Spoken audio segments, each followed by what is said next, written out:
The great chamber of Meridian Prime stretched out like a cathedral built for gods. 12 thrones circled the center platform, each carved from materials found nowhere else in the known universe. Ambassador Day One Kim stood in that center, his simple gray suit looking almost plain against the magnificent architecture around him. He had stood here many times before, but today felt different. The air itself seemed heavy with decision. Counselor Vexthara rose from his throne. The Saurid was enormous, his scaled body catching the light from the station's artificial star. His species had ruled the galactic lanes for 15,000 years before humans even discovered fire. When he spoke, his voice rumbled through translation devices implanted in every delegate's ear. "We gathered today to address a matter of great importance," Vexthara announced. "The human expansion has reached a point that requires our attention and action." Day One kept his face neutral. He had seen this coming for months. The whispers in hallways, the closed meetings he was not invited to, the way other ambassadors avoided his eyes. Humanity had committed the greatest sin in the eyes of the ancient powers. They had become too useful, too innovative, too necessary. Counselor Ormbathe floated forward, his crystalline body refracting light into rainbow patterns. The Luminar was old beyond measurement, his species existing as pure energy within crystal matrices. "Humanity arrived in our civilized space merely 200 years ago," he said, his voice like wind chimes. "In that brief moment, they have claimed 89 star systems. They push into territories at rates that concern us all." Day One wanted to laugh, but knew better. 89 systems out of the millions occupied by council species. Humanity had been granted permission to colonize 200 systems under their original treaty. They had not even reached half that number. But facts seemed irrelevant today. "If I may address the council," Day One said, his voice calm and measured. He had learned long ago that showing emotion to these beings was seen as weakness. Humanity has operated within all established treaties. Our expansion rate is actually below the permitted threshold by 42%. "Treaties written when we did not understand your true nature," snapped Counselor Quamoth. The insectoid's mandibles clicked with agitation. "Your kind spreads like a plague. You modify worlds to suit yourselves, rather than adapting as proper species do." Day One bit back a response. Humanity terraformed because they had to. Most council species had evolved on worlds similar to their home planets, or could biologically adapt. Humans could not breathe methane or survive on ice worlds without significant infrastructure. But pointing this out would accomplish nothing. Dr. Hannah Choi watched from the observer gallery, her hands gripped tight on the railing. She had worked for 15 years, developing the medical treatments that saved billions of council citizens from the red fever. She had shared every discovery freely with all species. And now she watched as those same species prepared to clip humanity's wings. "Let us speak plainly," Vexthara continued. "Human agricultural production accounts for 40% of the galaxy's food supply. Your medical facilities have developed treatments for hundreds of diseases. Your engineers have improved our jump gate network efficiency by 70%. Your diplomats have mediated peace in conflicts we abandoned as unsolvable." One felt a flicker of hope. Perhaps they saw the value humanity brought. "And this is precisely the problem," Vexthara finished. "You have made yourselves too central to galactic function. This level of influence in 200 years is unacceptable. What will you demand in another 200? Another 1,000? The hope died. Day One understood now. This was not about rules or treaties or fairness. This was about fear. The ancient powers looked at humanity and saw something that terrified them. They saw a species that might someday not need their permission for anything. "We propose the following measures," Ormbathe announced, his voice echoing through the chamber. Human expansion is hereby limited to their current 89 systems. No new colonies will be permitted. All human goods entering Council space will be subject to a 300% tariff to reduce market dependence on human production. Human access to the jump gate network will be restricted to essential travel only. Finally, all human colonies will accept Council oversight committees to ensure compliance with these new regulations. Silence filled the chamber. Even the other ambassadors looked uncomfortable. These measures would cripple humanity's economy and trap their population in systems already growing crowded. But none of the other species spoke up. They never did when the Council's true power was on display. "This is quite sudden," Day One said carefully. "Might humanity have time to review these proposals and respond formally?" "There will be a vote today," Vexthara declared. "All in favor of the proposed restrictions on human expansion and activity?" 11 voices called out affirmation. 11 ancient species, some older than Earth's sun, voted to chain humanity to a fraction of what they had been promised. "Ambassador Kim, how does humanity vote?" Vexthara asked, a cruel amusement in his tone. "Humanity votes against these measures," A1 said quietly. 11 to 1. The measure passes. As your vote represents a biased interest, it is noted, but carries no weight in final calculation. Vexthara settled back into his throne. "You have 30 days to begin compliance. This council is adjourned." Day One stood alone in the center of the chamber as the other councilors filed out. Captain Taeyang Park descended from the gallery to join him. The captain commanded the small fleet of human diplomatic ships stationed at Meridian Prime. "What do we do?" Taeyang asked quietly.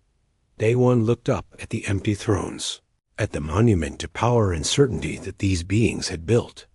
"We thank them," he said. "Thank them?" "Yes." Day One turned to leave. "We thank them for showing us exactly where humanity stands in their eyes, for clarifying that no matter what we contribute, no matter how we help, we will always be the upstarts they can push down whenever they feel threatened." Hannah joined them as they walked toward the exit. "Day One, those restrictions will devastate us. 40 million people are waiting to move to new colonies. Our economy depends on trade." "I know," Day One said. He stopped at the great doors and looked back one final time at the chamber. "Send a message to Earth. Secure channel." "One word. What word?" Taeyang asked. "Dandelion." The captain's eyes widened. "Are you certain?" "They made their choice," Day One said. "Now we make ours." Behind them, the chamber's lights began to dim as the station entered its night cycle. The thrones sat empty and proud, monuments to power that could not imagine a galaxy without their control. In the shadows, they almost looked like tombstones. President Ji-1 Lee sat in her office deep beneath Seoul, staring at the single word on her screen, dandelion. She had hoped never to see that word, had prayed the contingency would remain theoretical. But hope was a luxury humanity could no longer afford. She pressed her hand against the biometric scanner. Across human space, locked systems came alive. Secure channels opened. Messages marked for delivery only under specific circumstances began their journeys to colony governors, fleet commanders, corporate leaders, and billions of ordinary citizens. The message was simple. Come home. Bring everything. On the agricultural world of New Harmony, Su Jinbei read the message while standing in fields of golden grain that stretched to the horizon. This world fed 70 billion council citizens across a dozen species. She looked at the grain, then at her workers, then back at her data pad. 28 days. They had 28 days to complete a task that seemed impossible. Stop the harvest, she ordered. Recall every shipment not yet delivered. Begin packing seeds, equipment, everything. We are leaving. Her assistant stared at her. Leaving? But the Zelvar colonies depend on our next shipment.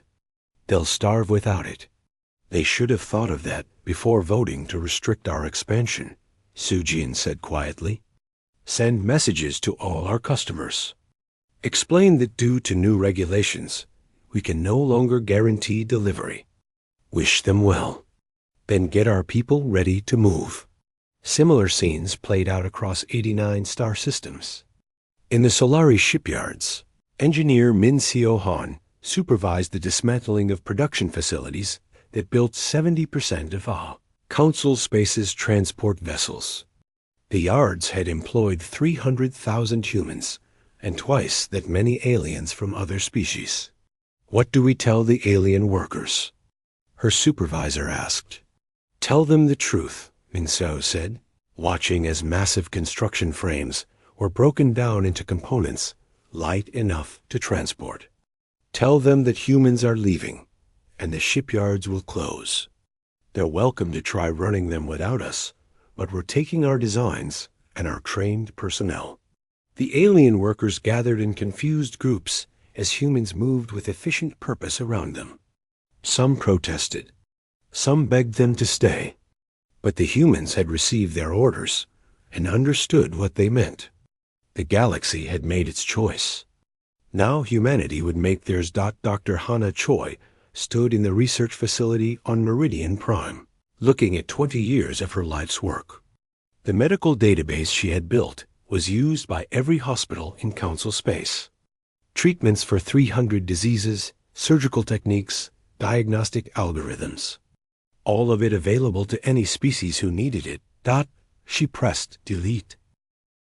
Doctor, what are you doing? A Luminar researcher floated through the doorway. That database serves billions. Get served, Hannah corrected. The Council has decided humanity should have limited influence. I am complying. This is human research, developed by human minds, funded by human resources. If the Council wants it, they can develop it themselves. But people will die. Yes, Hannah said softly. They will. And when they do, remember who decided humanity's contributions were too dangerous to allow. She copied the database onto an encrypted drive and wiped the servers clean. 20 years of work vanished in minutes. Admiral Sung Park commanded the evacuation from Earth's orbital command center. The logistics were staggering. 40 million humans lived in Council Space, spread across stations, colonies, and ships. Every single one had to be evacuated in 28 days. We don't have enough transport capacity, his logistics officer reported. Even with every human ship, we can only move 30 million people. Then we build more ships, Sung said. Authorize emergency construction. Strip every human facility in Council Space for parts if needed. Also, contact our friends. Friends? There are species who have benefited from human presence. Some will help us if we ask quietly. The Kelmers still remember we saved their homeworld from the stellar collapse. Call in every favor we are owed. The Jump Gate network began experiencing strange malfunctions. Gates that had operated at 98% efficiency suddenly dropped to 60%. Travel times doubled, then tripled. Council technicians investigated and found that modifications humans had installed were being systematically removed. We can't operate the gates at previous efficiency without these components, a technician reported to his supervisor. The humans designed them specifically for our gate systems. Then figure it out, the supervisor snapped. We managed before humans arrived. That was 15 years ago. Half our current technicians have only trained on the human-modified systems. We don't even have documentation for the old methods. The supervisor stared at the gate system specifications and felt the first cold touch of understanding. But he pushed it aside. Humans were simply angry. They would calm down, negotiate, return to normal. They had to. Ambassador Day 1 spent his days in careful diplomatic theater. He attended council sessions, filed formal complaints that went nowhere, and maintained the appearance of an angry but ultimately powerless representative. At night, he coordinated the greatest exodus in human history. 72% evacuated, Captain Tae-young reported. 18 days completed. We're ahead of schedule. Good. What about our contributions to Council infrastructure? All being removed or deactivated. Translation algorithms are being replaced with the old systems. Peacekeeping forces have withdrawn from conflict zones. Agricultural shipments have ceased. Medical facilities staffed by humans are transferring operations to local species or shutting down. Resistance? Some. 3 colonies tried to prevent human departure. We had to negotiate exit under threat of force. The Council is too busy arguing among themselves to coordinate a response. Day one nodded. The Council members blamed each other for the situation, but none suggested reversing their decision. Pride was a powerful drug, and the ancient species were thoroughly addicted. On day 27, Day 1 requested one final Council session. He stood once more in the Great Chamber and delivered humanity's formal withdrawal from the Galactic Council. After careful consideration, humanity accepts the Council's judgment. We clearly do not belong in this civilized space. Therefore, effective immediately, humanity withdraws from all Council treaties, agreements, and obligations. We return to you the territories we occupied under Council authority. We wish you well in your future endeavors. This is dramatic and unnecessary, Maxthara said, though he looked pleased. The troublesome humans were retreating with their tails between their legs. Perhaps when your kind matures, we can discuss readmission. Perhaps, Day 1 said. He bowed formally, turned, and walked out of the chamber for the last time. On day 28, the final human ship crossed into unclaimed space beyond Council borders. Behind them, jump gates were modified one last time. Council ships attempting to follow would find the gates, no longer recognize their command codes. Su Jin Bei stood on the bridge of a colony transport, watching the scanner as New Harmony faded behind them. The grain fields she had cultivated for 15 years would rot in the next months. 70 billion beings would go hungry. And she felt nothing but relief. Where are we going? A young colonist asked her. Somewhere we don't need anyone's permission to exist, Sujin answered. Somewhere we can build without chains. Across the galaxy, humans had vanished. Not through war or conquest, but through simple choice. They had walked away from the table because the game was rigged. And in their wake, they left a civilization about to discover just how much it had taken for granted. The first week after humanity's departure, Counselor Vexthara felt vindicated. The council chambers were peaceful without the human ambassador's persistent questions. Reports showed humans had indeed withdrawn completely, taking their ships and people beyond council borders. Good riddance to troublesome upstarts. Some minor supply disruptions, Trade Minister Qualmouth reported. Agricultural shipments are delayed, and a few medical facilities have closed. Nothing we cannot manage. Excellent, Vexthara said. Let this serve as a lesson. The Council's authority is absolute. By week 3, the word minor no longer applied. Governor Peldrax of the mining colony outpost Vega sent increasingly desperate messages to the Council. His colony of 4 million had depended on food shipments from New Harmony. Those shipments had stopped. We have reserves for 40 days, his message stated. Then my people starve. New Harmony is abandoned. The grain rots in the fields because no one here knows how to operate human agricultural equipment. Please send emergency supplies. The Council contacted their own agricultural worlds. The responses came back slowly, each one a variation of the same theme. Increased production would take time. Transport to distant colonies like Outpost Vega was difficult with the jump gate delays. Perhaps in 6 months, P. Aldrax did not have 6 months. Medical. Director Thelmina floated through her hospital facility on the luminar homeworld, her gaseous form flickering with distress. The hospital had been built and designed by human engineers, staffed partly by human doctors, and operated using human medical databases. Now, the databases were gone. The human doctors had left. The equipment remained, but half her staff did not know how to use it properly. "We have 40 patients with red fever," her assistant reported. "The treatment protocol requires human-developed medication. Our supplies will last 2 weeks. Contact the pharmaceutical facilities. Order more." The facilities were operated by humans. "They're closed. We're trying to reverse engineer the medication from samples, but it could take months." Thelmina thought of 40 patients and the 3,000 more across the planet with red fever. Without treatment, the mortality rate was 90%. How long until we can produce the medication ourselves? 6 months. Maybe longer. The patients would be dead in 6 weeks. In the frontier sectors, war returned with a vengeance. For 20 years, human peacekeepers had maintained stability in regions where ancient hatreds burned hot. The Velcra and Manthu had fought for centuries before human diplomats engineered a peace. That peace lasted exactly 4 days after the human mediators withdrew. General Korvash commanded Council military forces desperately trying to contain the violence.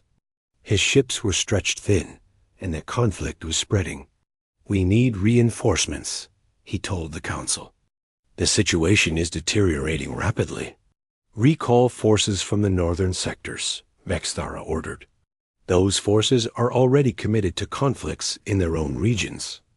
"General, may I speak plainly? When humans managed peacekeeping, they used 1/10 the forces we're currently deploying and achieved better results. We need their negotiators. Humans are gone. We will manage without them." Korvash saluted and returned to his impossible task. Thousands were dying every day in fights that human peacekeepers had prevented with mere presence and carefully chosen words. But the Council's pride would not bend. By week 6, the galaxy's economy was in free fall.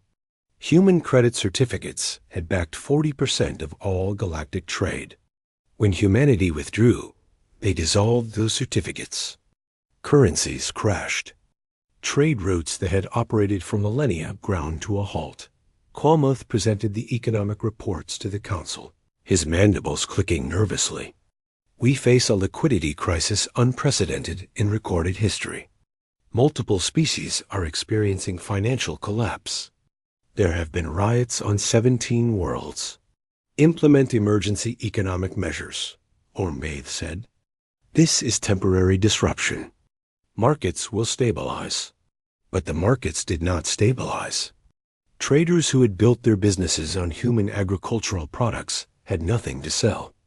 Manufacturers who used human components could not complete their products. Shipping companies struggling with the slower jump gates lost money on every journey. The Saurid homeworld began experiencing food shortages. Vexthara's own people, who had ruled the galaxy for 15 millennia, were going hungry. The planet had depended on imported grain from New Harmony to feed its 20 billion citizens. Local production could feed only 8 billion. "Purchase food from other sources," Vexthara ordered. "We're trying," his aide responded. "But every species that produced surplus food is hoarding it now. They see the shortages and fear their own populations will go hungry. Prices have increased by 800%. At current rates, we can afford to feed our population for 6 months. Then our reserves are depleted." Vexthara stared at reports showing his civilization unraveling. 12 billion of his people would starve unless solutions were found. This was not possible. The Sword had conquered star systems when humans were still in caves. How could they be brought low by the absence of a species barely 2 centuries old? Medical Director Thelmina sent her final report to the Council. 3,417 dead from red fever. Mortality rates for stellar plague have increased by 600%. The nebular wasting disease has returned to populations we thought cured. Without human medical technology, we face pandemic conditions. The Luminar were dying. Their crystalline forms, which had existed for millions of years, were succumbing to diseases that humans had made trivial to treat. Thelmina herself was infected with a genetic degradation that human gene therapy could have corrected in hours. Now she had weeks to live. Counselor Ormbathe received the news of Thelmina's condition in silence. He had voted to restrict humanity without a second thought. The Luminar had existed before human sun ignited. They would exist long after, except now his species was dying. Population projections showed Luminar numbers declining by 15% per year without human medical intervention. In 50 years, his people would be extinct. The council convened an emergency session. The chamber that had been so confident 6 weeks ago now felt like a tomb. "We must face reality," General Corvash said. "We need humanity. Our civilization is collapsing without them." "Unacceptable," Vextara said, but his voice lacked conviction. His people were starving. How could he maintain pride while they died? "It's not about acceptance," Quamath said. "It's about survival." Humans integrated themselves into every critical system. Food, medicine, transportation, communication, economy, defense. We didn't notice because they made it all work so smoothly. Now they're gone, and we're discovering we don't know how to maintain our own civilization. They did this deliberately, Ormbathe accused. They made themselves necessary and abandoned us. "We abandoned them," Corvash said quietly. "We restricted their expansion because we feared their success. We punished them for being useful. They simply chose to be useful elsewhere." Vexthara looked at his fellow counselors. Proud species who had ruled the galaxy for eons. Now reduced to this. "Contact humanity," he said. "Tell them we wish to negotiate." "We've tried," Quamath said. "They won't respond. Every message we send beyond council borders goes unanswered." "Then send representatives. Send ships. Find them. We tried that too. The jump gates they modified won't accept our command codes. We can't follow them." The chamber fell silent. The mighty Galactic Council, trapped in the cage of their own pride while their civilizations burned. 6 months after humanity's departure, Counselor Vexthara stood before a modified jump gate at the edge of council space. He had personally led a diplomatic mission to find humanity and negotiate their return. It had taken months to modify their ships to bypass the gate restrictions. Now they had finally located human space. What they found shocked them. Beyond the galactic rim, in regions council surveys had marked as uninhabitable, human civilization thrived. 40 new colonies glowed on their scanners. Massive shipyards orbited strange stars. Agricultural worlds that should have been too cold or too hot for life showed signs of extensive terraforming. They did in 6 months what should take decades, the ship's science officer reported. These worlds were barren rock. Now they have atmospheres, water, vegetation. Vexthara stared at the data. Humanity had not merely survived. They had flourished. While council space collapsed, humans had built a new civilization free from restrictions and oversight. "Request permission to approach their primary world," Vexthara ordered. The response came quickly. "Permission denied. State your business. We are representatives of the Galactic Council. We wish to negotiate with human leadership." A long pause. Then, "You may send one shuttle with no more than 5 occupants. Any deviation will be met with defensive action."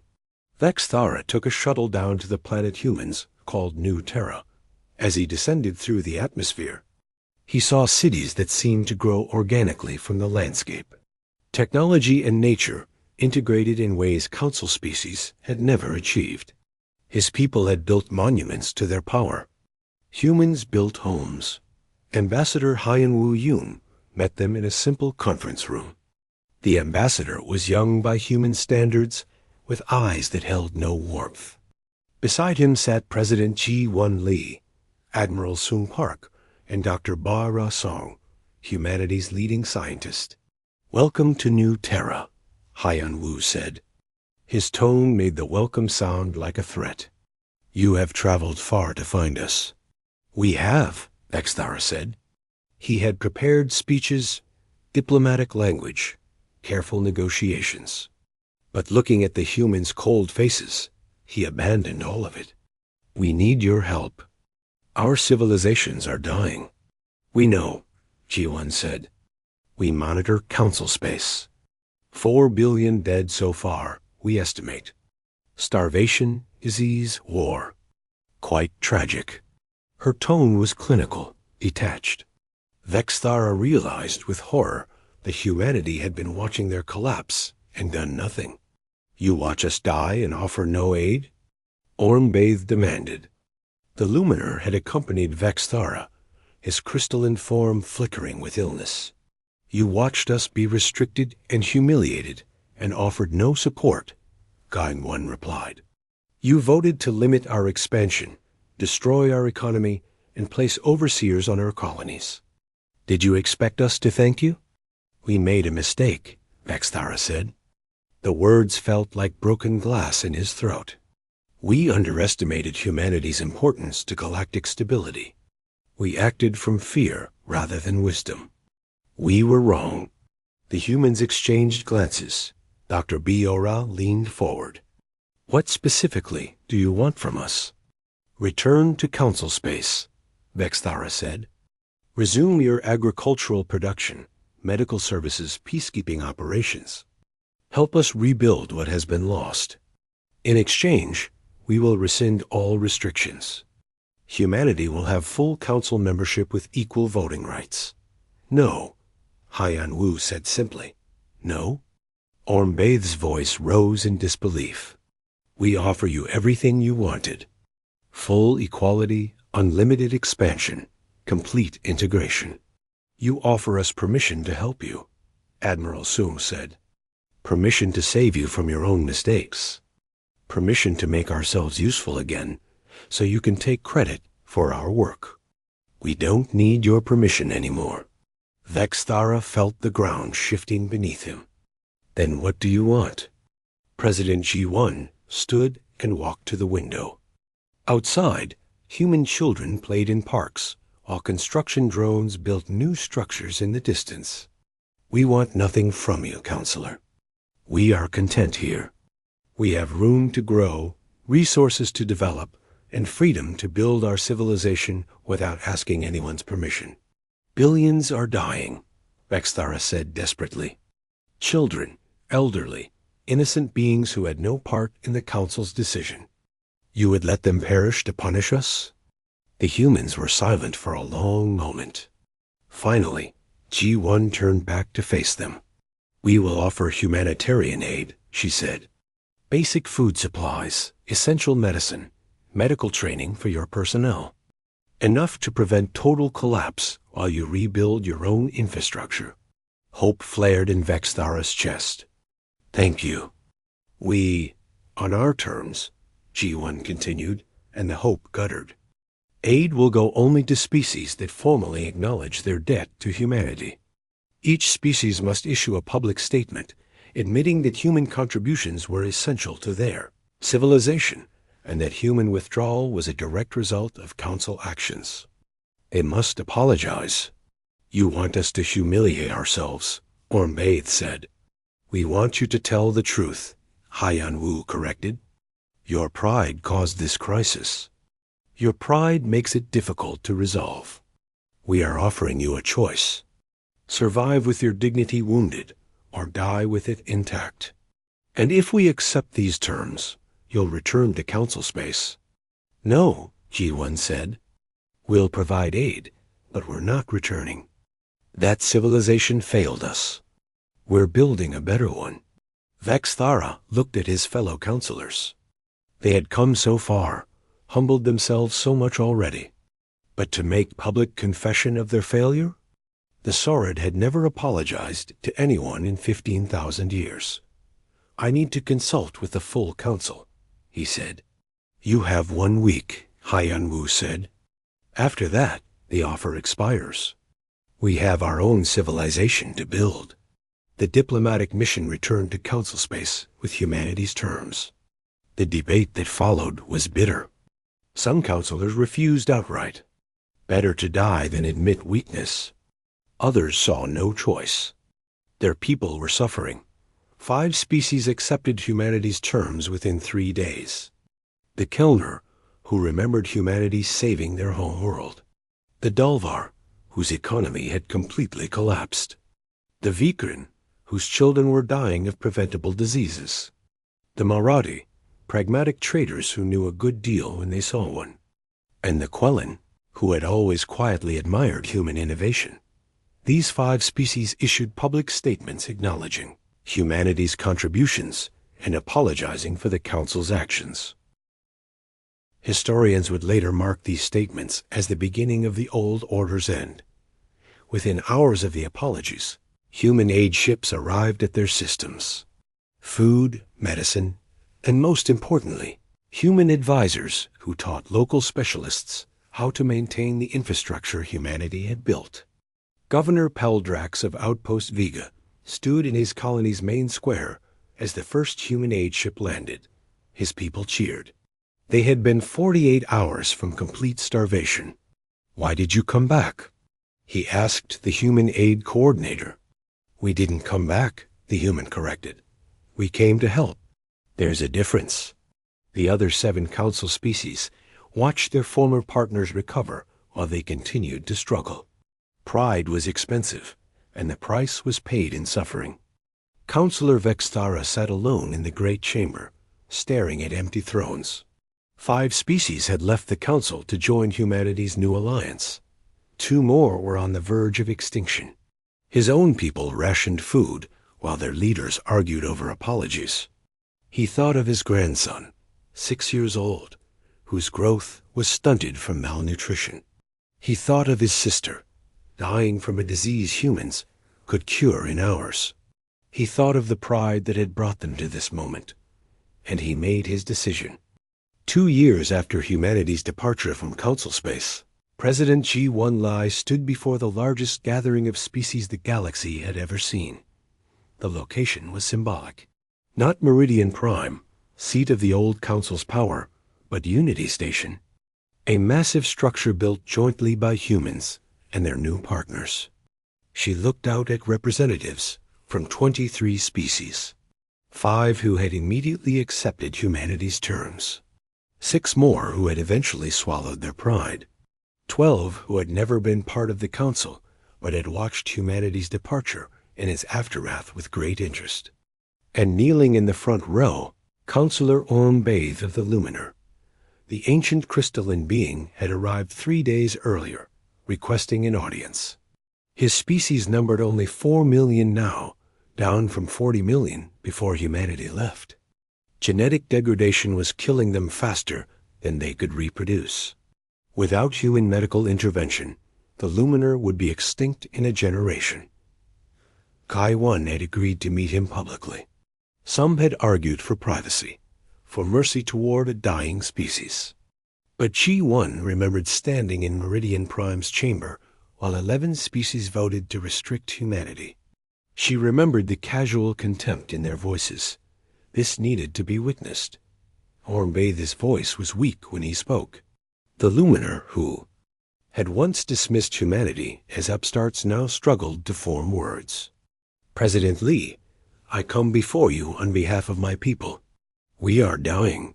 We were wrong to vote against humanity. We were wrong to dismiss your contributions. We were wrong to fear your success. We ask, we beg for your help." The chamber was silent. G1 could feel the weight of history pressing down. How she responded would define humanity's character for generations. "Why should we help you?"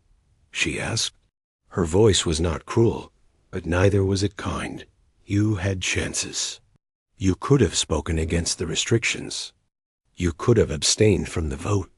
You could have accepted our aid terms months ago. Why now? Why when your species faces extinction? Because I was a fool. Ormbaith said, I believe that my species' age and wisdom made us superior. I could not imagine that beings as young as humans could teach us anything. I let pride blind me to reality. And now my people pay for my arrogance with their lives. Is that an apology? G1 asked, or just regret that your pride had consequences? Ormbaith's form flickered, and for a moment G1 thought he might simply dissolve. But the ancient being held himself together. It is both, he said. I am sorry for what we did to humanity, and I am sorry my people suffer for my decisions. I cannot separate the two. I can only ask that innocent beings not pay for their leader's mistakes. Dr. Bu Ora Song stood from her seat. She had lost friends to the red fever that killed thousands before humanity developed a cure. She had seen her research deleted, her hospital closed, her contributions dismissed. If anyone had reason for revenge, it was her. The cure for genetic degradation is complex, she said. It requires extensive gene therapy and ongoing treatment. It will take months to save even one luminar. Your species numbers millions. I understand, Ormbaith said. I ask only that you save who you can. Let some fragment of my people survive to remember our mistakes and honor your mercy. Ba-Ora looked at G1. The president nodded slightly. Ba-Ora turned back to the luminar. We will save all of you, she said. Every luminar who wants treatment will receive it. We have already prepared the facilities. Ormbaith's form blazed with light. How? You could not have known I would come. We knew someone would, G1 said. We have watched your decline. We knew eventually you would have to choose between pride and extinction. We prepared to help, because that is who we are. That is who we have always been. She gestured to the assembly. The old Galactic Council was built on hierarchy. Ancient species ruling over younger ones. Power flowing from age and conquest. That order has failed. Today we propose something different. Admiral Sung Park stepped forward, carrying a data crystal. The Galactic Assembly, he announced. A new government where all species have equal voice. No species is superior because of age. No species is dismissed because they are young. Contribution determines influence, but all voices matter. Humanity will join this assembly as equal partners, G1 continued. We bring our technology, our resources, and our skills. But we do not rule. We do not dictate. We participate. Ambassador Haiyan Wu distributed documents to the gathered representatives. These are proposed rules for the assembly. Equal voting rights for all member species. Free trade without discriminatory tariffs. Shared research and technology for the common good. Mutual defense against external threats. Most importantly, limitations on expansion based only on sustainable development, not political favoritism. Species who join agree to these principles, G1 said. Species who prefer the old ways are welcome to maintain their independence. We force nothing on anyone. Councillor Vexthera stood. The Saurid leader looked thin. Food rationing had affected everyone, including him. His species had finally issued their apology 3 months earlier, when it became clear they could not survive alone. Human aid had stabilized them, but recovery was slow. The remaining council species had discussed this proposal, he said. I wish to acknowledge that our old system failed.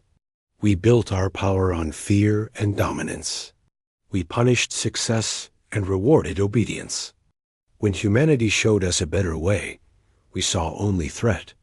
We were wrong about many things, but perhaps most wrong about this. Leadership is not about control. It is about service. He approached G1 and did something no Saurid leader had done in recorded history.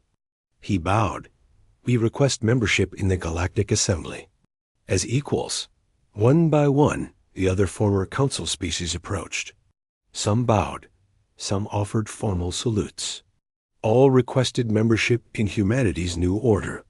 By the end of the day, 23 species had signed the founding document of the Galactic Assembly. Merchant Jin Ho Kang celebrated in the station's commercial district.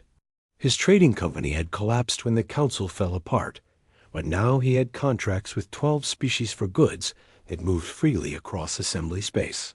No more ridiculous tariffs. No more restricted access. Just honest trade between partners. Strange, isn't it? His Kelmer partner said. Humans saved the galaxy by leaving it. We didn't save it, Jinho corrected. We just stopped holding it up. The old system collapsed from its own weight. We're just helping build something better from the rubble. On New Terra, young Mi Jiang walked with her daughter through gardens that had not existed 3 years earlier.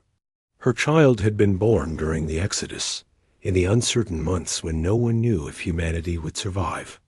Mother, why did we leave the council? Her daughter asked. It was a question human children asked often these days. Young Mi knelt beside her. Because sometimes you have to walk away to teach others how to walk beside you. The council saw us as servants, as tools to be used when convenient and discarded when we became inconvenient. We could not change their minds by arguing. We could only show them what their galaxy looked like without us. Were they angry? At first. Then they were scared. Then, finally, they learned. Not all of them. Not all at once. But enough. Is that why Councillor Ormbaith was kneeling yesterday? I saw it on the news. Young Mi nodded. That being is millions of years old. His species ruled stars when our ancestors lived in caves. And he knelt before your president because he finally understood that wisdom comes from actions, not age. That leadership means serving others, not commanding them. Will we ever go back to the old council space?